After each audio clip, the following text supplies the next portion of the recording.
Mga ka-channel, di Aninos, day 4 na po ni Aninos. Pang-apat na araw nang naglalakad. Ito ang kanyang last walking day.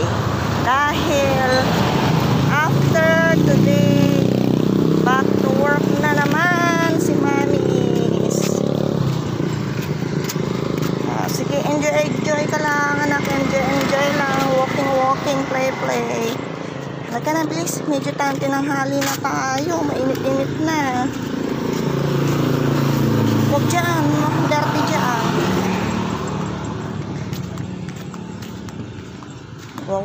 Walking siya. Gusto niya mag-walk. Huwag dyan anak.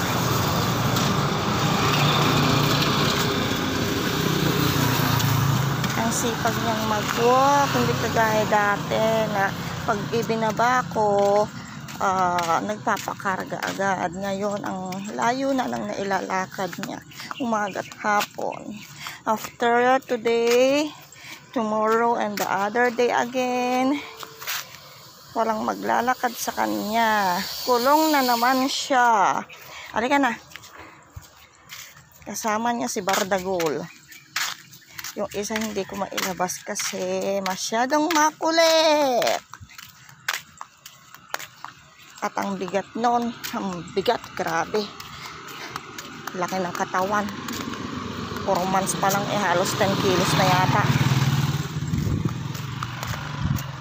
Ito, napaka-tiny nito. Ang selan kasing kumain ni Anino, ng batang Anino na to. Saan tayo pupunta anak? Bibili ng chimken. Maglalakad kami, magwo-walk papuntang bilihan ng chimken. Tinanghali ng gising si Mami. Oh, tabi anak, may sasakyan. Halika na. Kana bilis. Doon.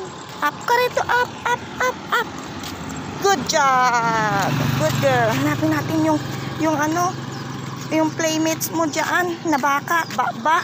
Halika na, hanapin natin yung bakba. Tanghali na, mainit na anak. Maiinitan ka na. Sa hapon kasi umuulan. Hindi makalabas. Day 4 na siya. Pang-apat na araw naglalakad. Okay, walk. Nakikita ng Anino mo. Lakad na anak, mainit na.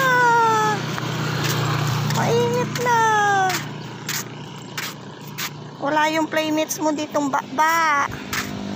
Oh, wala yung bakba. Sige na anak, lakad.